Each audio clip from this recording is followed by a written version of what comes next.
حضرت معاویہ کی حکومت بڑی مضبوط تھی رضی اللہ عنہ کہ انہوں نے جا بجا دیکھا معاملہ، اب اس سے بڑھ کے کچھ نہیں کر سکتے تھے تو تھوڑی دیر کے لیے خاموشی اختیار کی۔ پھر 60 ہجری میں حضرت معاویہ کی وفات ہو گئی اور ان کا بیٹا یزید امیر المومنین بن گیا۔ اور یزید کے بارے میں بہت سے لوگ پہلے سے ہی کہتے، معاملہ اختلافی تھا کہ یہ وہ منصب کا اہل ہے یا نہیں ہے، اور موقع اچھی طرح مل گیا۔ یہی وہ وقت تھا جس میں ان بدبختوں نے، شیعوں نے کیا کیا، کوفے کے اندر حضرت حسین کو بلانا شروع کر دیا جو کہ وہ مدینے میں تھے۔ کہا کہ آپ کے باپ کی خلافت اصل میں آپ حقدار ہیں، اور جو آپ کے بھائی چھوڑ کے دیے یہ بہت بڑی غلطی تھی، اور آج اگر آپ ہمارے پاس آ جائیں گے تو ہم اپنے جان پہ کھیل کے آپ کی مدد کریں گے اور یزید کا تختہ الٹا دیں گے۔ حضرت حسن نے جس وقت وفات پائی اس وقت گویا کہ وصیت کر کے گئے تھے حضرت حسین کو کہ دیکھو تم میرے چھوٹے بھائی ہو، جس طرح ان لوگوں نے مسلمانوں میں لڑانے کے لیے مجھے بیچ میں لایا، کوشش کی، نہیں ہوا تو زہر دیا، اور میں زہر سے مر رہا ہوں، مجھے معلوم ہو رہا ہے، اور یاد رکھو تمہارے ساتھ بھی یہی کھیل کھیلیں گے، تم ان کے ساتھ نہ ملنا۔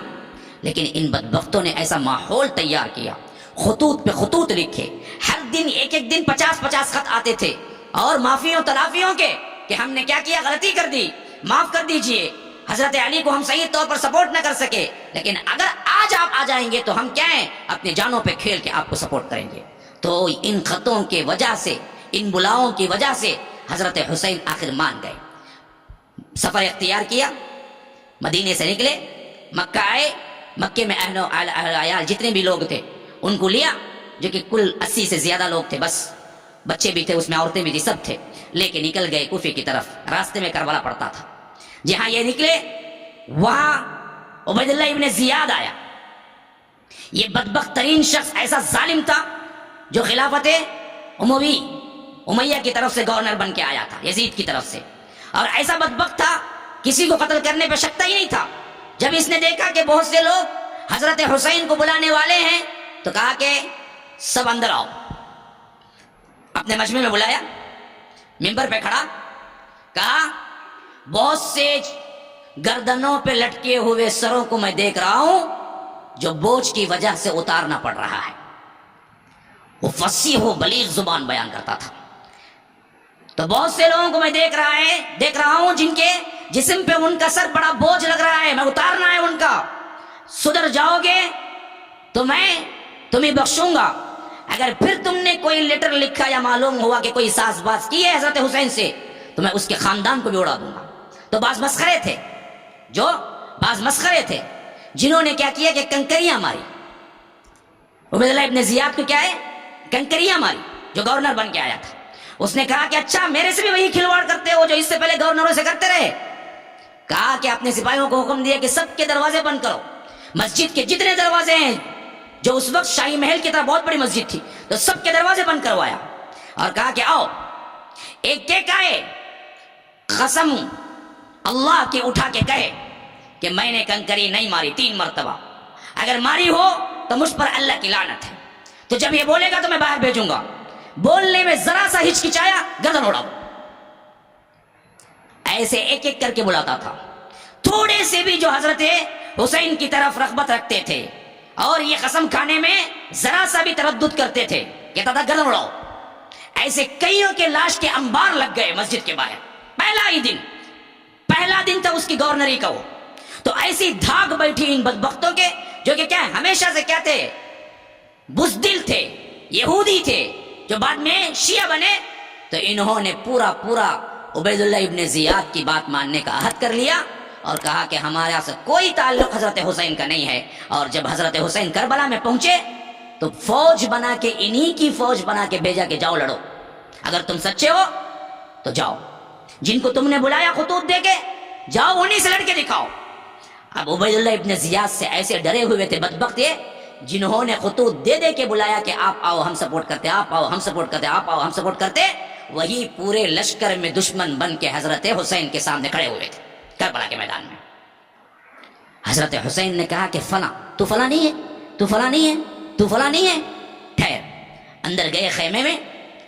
انبار تھا، خطوں کا انبار تھا، جو ایک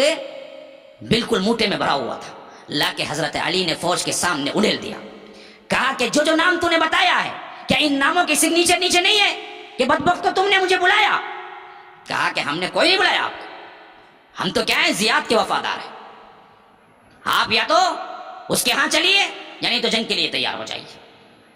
حضرت حسین نے کہا کہ نبوت کے خاندان کا ہوں، کبھی ذلت برداشت نہیں کر سکتا، عبید اللہ ابن زیاد کے پاس پہنچ کے بیعت کرنا یہ میری سب سے بڑی تذلیل ہے، میں یہ تو نہیں کر سکتا۔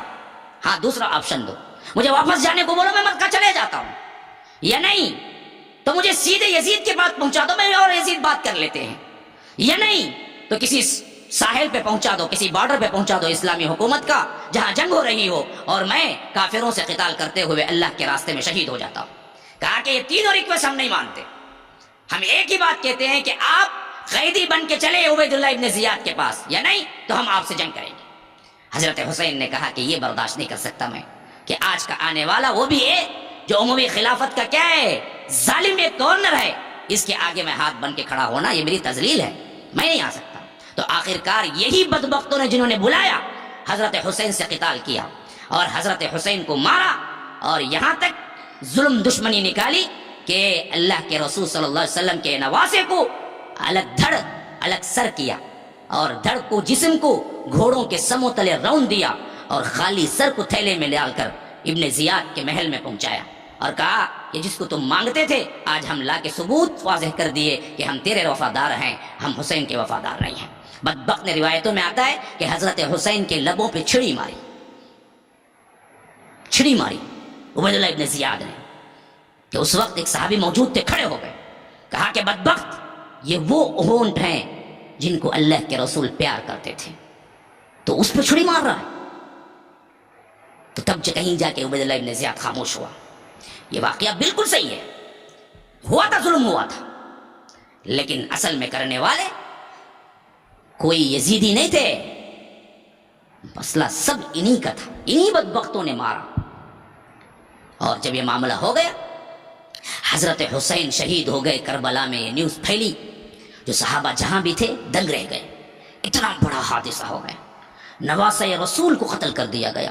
اور خاندان کو مٹا دیا گیا، بچوں کو بھی چھوڑا نہیں گیا۔ اور اس کے بعد ایک ایسا ولولہ اٹھا، ایک ایسا جذبہ اٹھا مسلمانوں میں، جو کہ یزید جو اس وقت تھا اس کے نام سے ایک طرح کی نفرت، کہ اس کے دور، حالانکہ یزید نے نہ حکم دیا تھا نہ یزید کے ایما پہ قتل ہوا تھا، یزید کو پتہ بھی نہیں تھا کیا ہوا تھا، یزید کو اس وقت پتہ چلا جب کہ خاندان کے بچے کچھ افراد سفر کرتے ہوئے جب شام پہنچے تو تب معلوم ہوا تھا حضرت حسین قتل ہو گئے۔ اور روایتوں میں آتا ہے کہ اس نے رویا تھا، پشیمانی کی تھی، کہا تھا کہ بدبخت عبید اللہ ابن زیاد نے میرے حکم کے بغیر یہ کام کر دیا، اگر مجھ سے پوچھا ہوتا تو میں کبھی قتل کرنے کا حکم نہ دیتا، میں مٹ کے بیٹھ کے بات کر لیتے اگر کچھ مسئلہ ہوتا۔ تو اس میں یزید کا اتنا بڑا ہاتھ تھا ہی نہیں، جو کہ خلافت اور تاریخ میں ہمیں لا کے بتایا گیا اہل سنت کے سامنے کہ ایسا ہو گیا کہ سب سے بڑی گالی ہمارے ہاں یزید ہو گئی، کہہ رہے تو یزید کے سرکار بولے تو انہیں پریشان ہوا تھا، حالانکہ اس کا مسئلہ ہی نہیں تھا، وہ مسئلہ سب وہی شیعہ نے علیوں کا تھا، جنہوں نے حضرت علی کو مروانے میں بھی ہاتھ دیا، اسی طرح حضرت حسن کو مروانے میں بھی ہاتھ دیا، اور اسی طرح حضرت حسین کے مروانے میں بھی یہی بدبخت آئے تھے، انہوں نے ہی قتل کیا تھا۔ اور آخر جب پلٹ کے آئے تو نعرے بلند کرنے لگے، وقت گزرتا گیا تو مرثیہ خوانی کرنے لگے،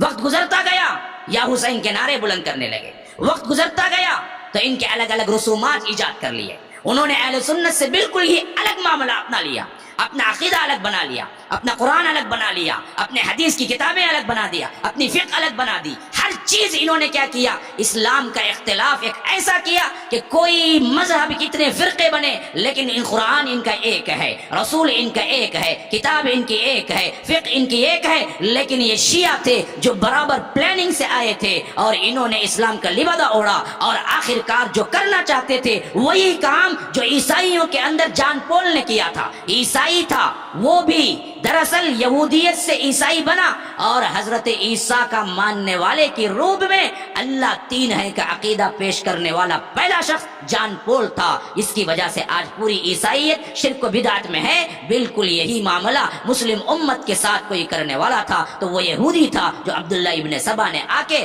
حضرت علی کو اللہ کا لبادہ اڑایا اور آگے چل کے الگ ایک مذہب کریٹ کر ڈالا جس کی کتاب الگ, جس کے جز الگ, جس کے پارے الگ. قرآن کے ان کے پاس 40 جز ہیں. روزہ الگ, مغرب کے بعد کھلتا ہے. امام الگ. ان کے لیے نبوت کا معاملہ, امامت بڑھ گیا, نبوت کم ہو گئی. ان کے امام نبیوں سے بھی آگے بڑھ گئے. حضرت علی اللہ کے رسول سے بھی آگے بڑھ گئے. پنجتن پاک کا نعرہ لگایا گیا. حضرت حسن, حضرت حسین, حضرت فاطمہ, حضرت علی اللہ کے رسول, اس کے علاوہ سب صحابہ جہنمی کا نعرہ لگایا گیا. اور یہ پنجے سنیوں کے ہاتھوں بٹھائے گئے لیکن اندر رکھنے والے سب کے سب شیعہ.